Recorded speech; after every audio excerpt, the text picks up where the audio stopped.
2025 సంవత్సరం అమ్మా నాన్నతో చాలా సంతోషంగా గడిపానండి. నాన్నని బతిమిలాడంగా ఎట్లాగో వచ్చిండు. చాలా రోజుల తర్వాత నైటుండు. నేనైతే ఫుల్ హ్యాపీ అనమాట.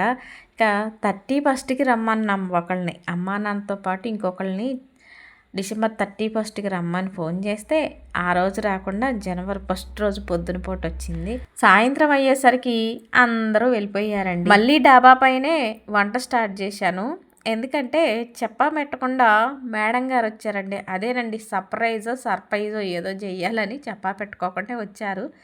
మేడం గారి కోసం ఇదిగోండి ఈ వంట చేశానన్నమాట. 31st నైట్ ఏమో అమ్మా నాన్నతో సరదాగా గడిపాము. జనవరి 1 రోజు ఏమో ఇదిగోండి ఇలా. మన ఫ్యామిలీ అందరికీ శుభోదయం. అందరూ కాఫీలు టీలు తాగారా, టిఫిన్లు చేశారా?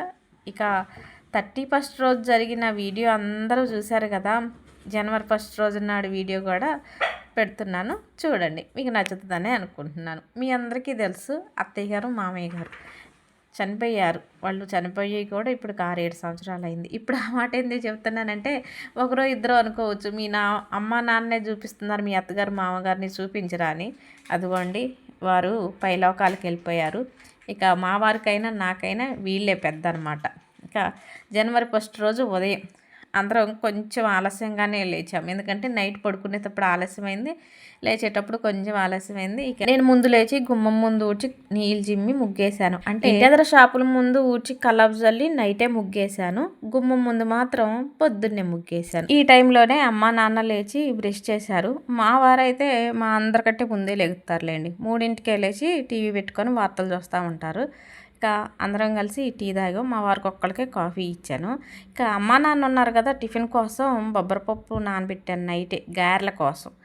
నేను ఏదన్నా పండగ సందర్భాల్లో కానీ పిల్లలు వచ్చినప్పుడు కానీ ఎక్కువ శాతం గారెలు వేస్తుంటాను. నైటే బొబ్బరపప్పు నానబెట్టి ఉదయం కడిగి గాలిచ్చి మిక్సీ పట్టేసి అందులోకి ఉల్లి ముక్కలు, పచ్చిమిర్చి ముక్కలు, అల్లం ముక్కలు, జీలకర్ర, కొత్తిమీర, అమ్మ తోటకూర తెచ్చింది. ఆ తోటకూర కూడా ఒక 4-5 కాడలు ఆకులు సన్నగా తరిగి ఆ పిండిలో వేసి రుచికి సరిపడేంత ఉప్పు వేసి మొత్తాన్ని కలిపేసి స్టవ్ వెలిగించి కడాయి పెట్టి నూనె వేసి నూనె వేడెక్కిన తర్వాత ఇదిగోండి ఇలా గారెలు వేస్తున్నాను. నాకైతే అరచేతుల్లో పిండి పెట్టేసి గారె వేయటం అయితే రాదు. ఏదైనా ఒక క్లాత్ ఒక గిన్నె మీద పెట్టేసి తడి చేసి ఇదిగోండి ఇలా చూపిస్తున్న విధంగా గారెలు వేస్తాను. అరచేతుల్లో పిండి పెట్టుకొని గారె వేయటం ఎన్నిసార్లు ట్రై చేసినా అబ్బే రావట్లేదు. చేతికైతే వస్తుంది కానీ నూనెలో అలా వేయంగానే మడతబడిపోతుంది. అది గారె అవ్వట్లేదు, ఇంకేదేదో అయిపోతున్నాయి. కాబట్టి మనకు రాని పని ప్రయోగాలు చేయటం ఎందుకు? ఇట్లయితే బాగానే వస్తున్నాయి కదా, ఎప్పుడు వేసినట్టే వేద్దాంలే. ఏదైతే అరచేతిలో వేస్తే లేకపోతే ఒక క్లాత్ మీద వేస్తే ఏం పోయింది అని నేనైతే అట్లా వేస్తున్నాను అనమాట. 2-3 సార్లు ట్రై చేశా, రాలేదు, వదిలేసి సంవత్సరాల నుంచి ఇలా వేస్తున్నాను. ఇంకా ఎన్ని సంవత్సరాలైనా ఇలానే వేస్తాను. ఇక గారెలు వేసుకుంటూ అమ్మా నాన్నతో వ్యవహారాలు చేస్తున్నా. ఏంటి ఊర్లో విషయాలు అడుగుతున్నా అనమాట. పలానోళ్ళు నాటేశారా, పలానా వరి పొలం కలుపుకొచ్చిందా, మన పొలం ఎలా ఉంది నాన్న, ముందు ఎన్నిసార్లు జల్లిను, ఇట్లా ఏదో ఏదో ఒకటి అట్లా మాట్లాడుతూ ఉంటాయి. ఇక నేను వంటగదిలో గారెలు వేస్తుంటే నాన్న వంటగదిలోకి వచ్చి ఒక గారె తీసుకోండు. ఎందుకంటే పెట్టిందాక ఎందుకు ఆగలేదంటే నాన్న ఒకరి కోసం అంటే ఒకరు బస్ స్టాండ్కి వచ్చారనమాట. తనని తీసుకురావటానికి బయలుదేరుతుండు. ఇక గారె ఒకటి తీసుకొని తిని వెళ్దామని వంటగదిలోకి వచ్చి గారె తీసుకోండి అనమాట. అమ్మే పూలు తెచ్చిందండి గుట్టపాడు నుంచి. పూలు ఒక్కటే కాదు, సొరకాయలు, కనకాంబరాలు, చామంతి పూలు, మందారం పూలు పూజకి ఇవన్నీ తెచ్చింది. అయితే 31st నైట్ సాయంత్రానికి కదా వాళ్ళు వచ్చింది. ఒక సంచిలో పెట్టుకొని అన్నీ తెచ్చింది. అది తెచ్చింది అక్కడ పెట్టింది, మర్చిపోయింది. నేను కూడా ఏం తెచ్చారు ఏంటి అని చూడలేదు. అరటిపళ్ళు కూడా తెచ్చారు. అరటిపళ్ళు ఏమో విడిగా ఒక కవర్లో తెచ్చారు, ఇవన్నీ ఒక సంచిలో తెచ్చారు. ఇక వీటిని ఏమీ చూడలేదు. ఇక నిన్న పొద్దున్న చూసి పూలు తీయటమే మర్చిపోయినామని తీసి అప్పుడు పూలు మాల కడుతుంది. ఇదిగోండి నాన్న ఒకరు బస్ స్టాండ్కి వచ్చారు, తీసుకురావటానికి వెళ్ళారని చెప్పాను కదా, అది గోండి వచ్చేస్తుంది అనమాట. లియోగాడు మన ఇంటికి ఎవరన్నా వచ్చారంటే నేను సంతోషపడేదానికంటే ఈడు ఎక్కువ సంతోషపడిపోతారనమాట. అంటే అందరూ కాదులేండి, తెలిసిన వ్యక్తులు వస్తే అర్థమైపోతూనే ఉంటుంది. వీళ్ళు మనోళ్ళేలే అనుకుంటేనేమో తోక అసలు ఎట్లూపుతుందో అసలు చూడండి. వాడు సంతోషం అంతా ఇంత కాదు అసలు. అసలు ఎటు తగులుతుందో ఎటు వెళ్తుండో అసలు ఎవరికీ తెలియట్లా. బర్రన బర్రన రై రుయ్యి అనుకుంటూ తిరుగుతుండే. అక్క అండి బస్ స్టాండ్కి వచ్చింది అక్క. మొన్న 31st రోజు రమ్మని ఫోన్ చేశారు. అయితే వాళ్ళ ఊర్లో కూడా నాట్లు ఇంకా కాలేదు, నాట్లకి వెళ్తూనే ఉన్నారు. ఇప్పుడు నాటుకి వెళ్ళారనుకోండి, రోజుకి కనీసం 600, 700, 800, 1000 రూపాయలు అట్లా. అంటే రోజుకొక విధంగా వస్తాయి నాటుకి. అయితే మేమేం చెప్పామంటే, నాటు వదిలేసి రావద్దు పగులు, నాటుకి వెళ్ళొచ్చిన తర్వాత నువ్వు అక్కడ బస్సు ఎక్కితే ఇక్కడ నానో ఈయన గారో తీసుకొస్తారని చెప్తే సరే అంది.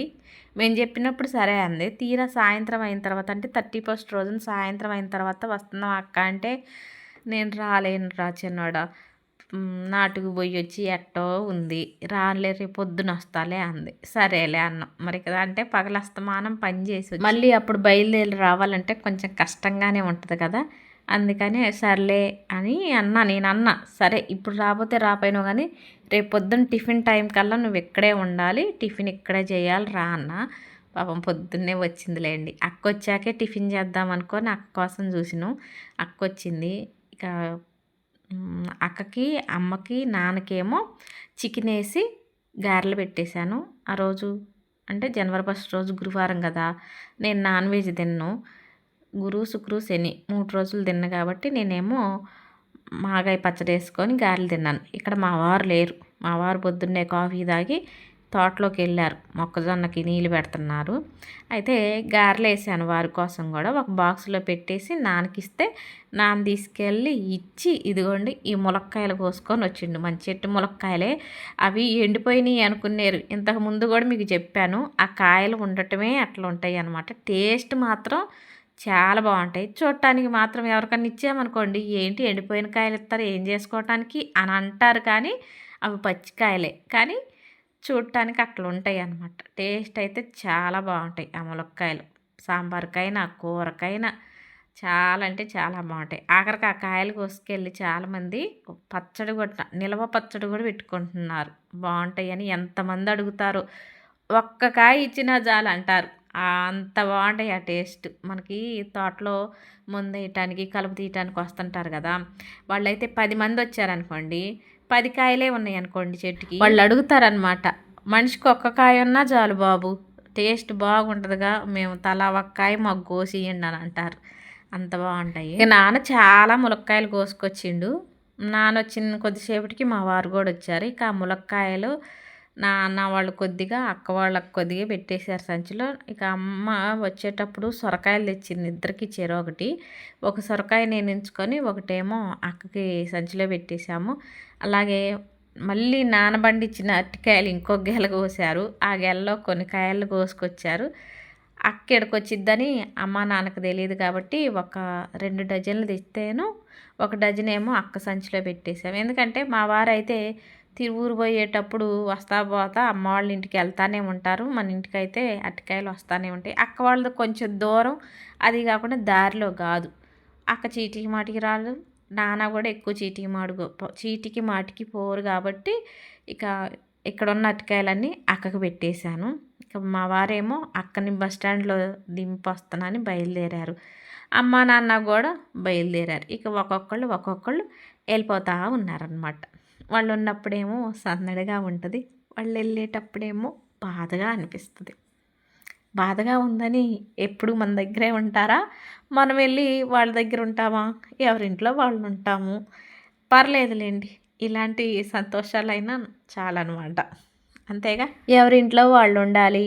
ఇలాంటి సందర్భాల్లో వచ్చినప్పుడు మాత్రం ఎడమొహంగా పెడమొహంగా ఉండకుండా మేము అమ్మ వాళ్ళ ఇంటికి వెళ్ళటం, అమ్మ వాళ్ళు మా ఇంటికి రావటం, మేము అక్క వాళ్ళ ఇంటికి వెళ్ళటం, అక్క వాళ్ళు మా ఇంటికి రావటం, ఇట్లా ఉంటేనే హ్యాపీ, అందరూ బాగుంటారు. ఇక అమ్మ నాన్న బయలుదేరుతుంటే వీడి బాధ అంత ఇంత మాత్రం కాదు. చూడండి, అసలు వాడికి కూడా అంతే, నా లెక్క అనమాట. ఉన్నంతసేపు హ్యాపీగా ఉన్నామా, వాళ్ళు బయలుదేరుతుంటే వాడికి బాధ అనిపిస్తుంది, నాకు బాధ అనిపిస్తుంది.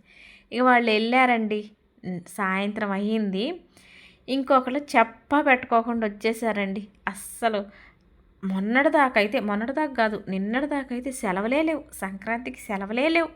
అసలు వచ్చేదాకా నమ్మకాలే లేవు మమ్మీ, నువ్వు అసలు నమ్మకాలే పెట్టుకోబాకు అని చెప్పుకొచ్చారా.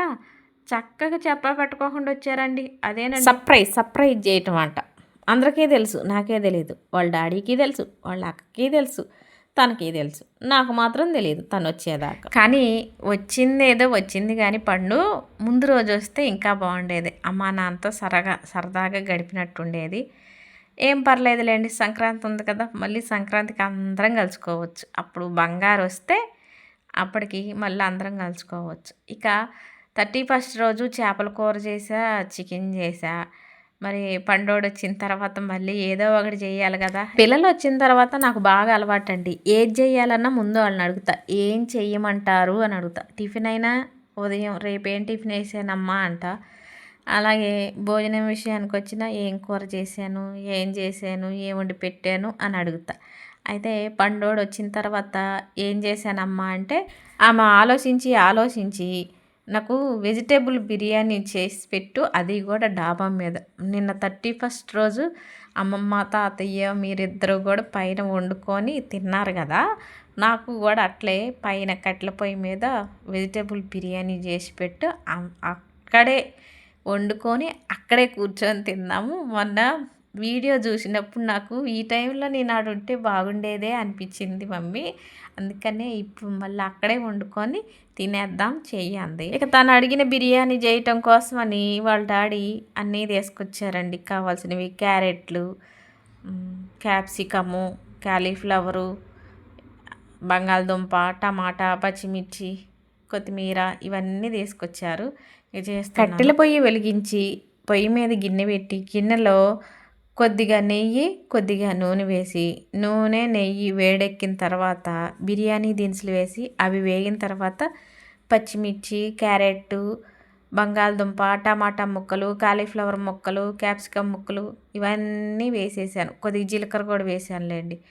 అవి వేగిన తర్వాత కొద్దిగా అల్లం వెల్లుల్లి పేస్ట్ను, కొద్దిగా పెరుగు వేసేసాను. అవి కూడా కొంచెం మంచిగా వేగిన తర్వాత కొత్తిమీర, పుదీనా, కొద్దిగా గరం మసాలా వేసి 1 నిమిషం పాటు వేయించుకొని ఎసరు పోసాను. ఎసరు కొలతల్లో చెప్పాలంటే కప్పు బియ్యానికి కప్పున్నర ఎసరు కొలతల్లో చెప్పాలంటే కొంచెం కొద్దిగా బియ్యానికి కప్పున్నరకి కొంచెం ఎక్కువగా వాటర్ పోసుకోవాలి. 2 కప్పులు వాటర్. నేను మంచినీళ్ళ లోటాతో బియ్యం పోసేసి 1 లోటాడాయి. ఉప్పు సరిపోయిందో లేదో చూసి ఒకసారి లోటాడిన నీళ్ళు కొద్దిగా వేసేసి మూత పెట్టేశాను. పోసిపోయిన మంచిగా మసిలిన తర్వాత బాసమతి రైస్ ముందే కడిగి పెట్టానండి.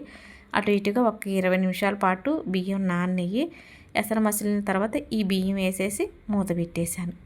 ఇక మా పండు కాలేజీలో అందరూ ఏదో ఫెస్టివల్ అప్పుడు అందరూ డాన్సులు వేశారంట. ఆ వీడియో చూపిస్తుంది, మా వారు చూస్తున్నారు. ఇక్కడ మీకు వచ్చే డౌట్కి ముందుగానే సమాధానం చెప్తున్నాను. పండు ఇంకా ఫైన్ షర్ట్లు వేసుకుంటానే ఉందా? ఫైన్ షర్ట్లు వేసుకుంటుంది, అన్నీ డ్రెస్సులు వేసుకుంటుంది. ఇంకొద్ది రోజులు అయిన తర్వాత మీరు జడ వేసుకోవటం కూడా చూస్తారు. అదండి.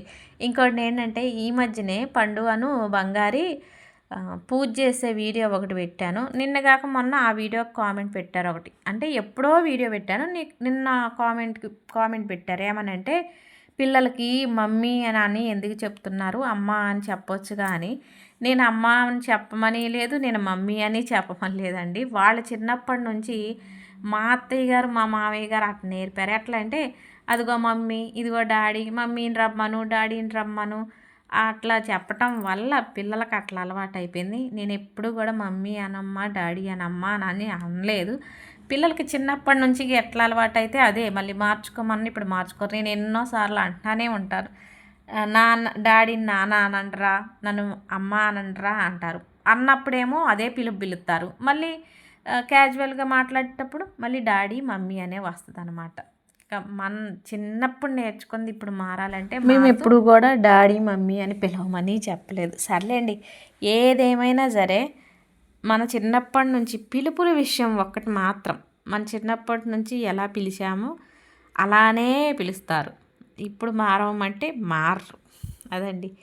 ఇక అన్నం అయితే రెడీ అయిపోయింది. చెప్పటం మర్చిపోయాను, బిర్యానీ అయినా పులావ్ అయినా సరే ఇంకొంచెం తేమగా ఉండి ఉమ్మగిలుతుంది అనుకున్న టైంలో అన్నం ప్లేట్ పైన అంటే అన్నం గిన్నె మీద ప్లేట్ పైన నిప్పులు పెట్టేసి కింద కొంచెం మంట తగ్గిస్తే అప్పుడు కింద పైన కూడా తేమ లేకోకుండా ఉమ్మగిలుతుంది. అంతేకాకుండా